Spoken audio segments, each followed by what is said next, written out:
Alright, time to restyle this ring. I already pulled the old crown out, and I removed the princess cut diamond. So here's the old crown, the diamond, and there's the new one. We're going to put in a full bezel, which is a little bit of gold all the way around the gem. So it doesn't fit quite right. The one I ordered doesn't quite fit quite right. There's a little bit of a gap. So we're going to go ahead and shape this thing to make it so it fits just right in there. And we will solder it in place.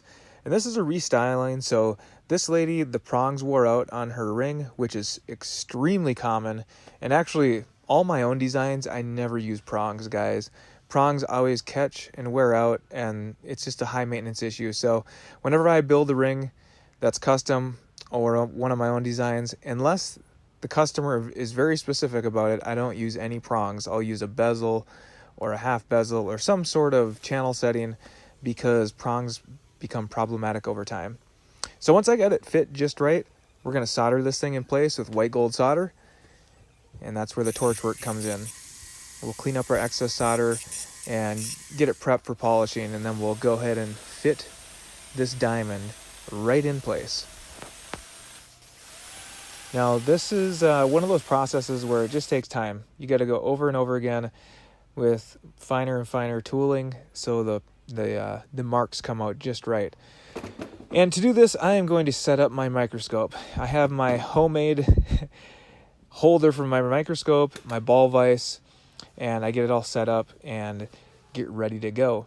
So this is essential for setting gems. I never used to have one until about a year ago, and then I don't know how I ever did it before. It is amazing. You can see exactly what you're doing under microscopic detail, and it just makes things so much more simple.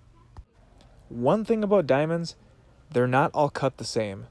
This one had an extremely thick girdle.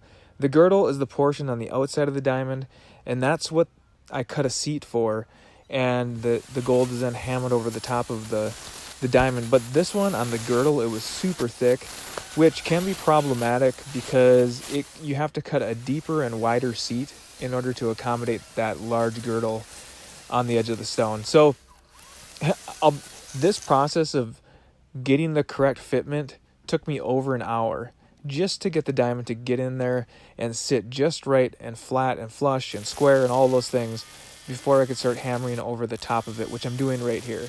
So now I'm pushing the gold up and over the edge of the diamond so it can't move or go anywhere. There's no prongs, so this is just simply the gold going over the edge. And now I'm switching tooling. I'm going to get a little finer tip, and I'm going to go ahead and hammer vertically down on the edge of the stone. And this you have to be very, very careful with, especially a princess cut stone. Whenever there are sharp corners, that is where they tend to break. So you have to be extremely careful around the corners. And now I'm just burnishing the inside edge of the gold that I pushed over and cleaning the outside edges up with a file. And then we're going to go to checking all the gems before I go and polish. Now this one had a channel set band that was soldered on the side, and some of the diamonds were a little loose. So I had to go in and tighten those up before I did my final polish. Now this is going to give this gal's ring more of a modern, updated look.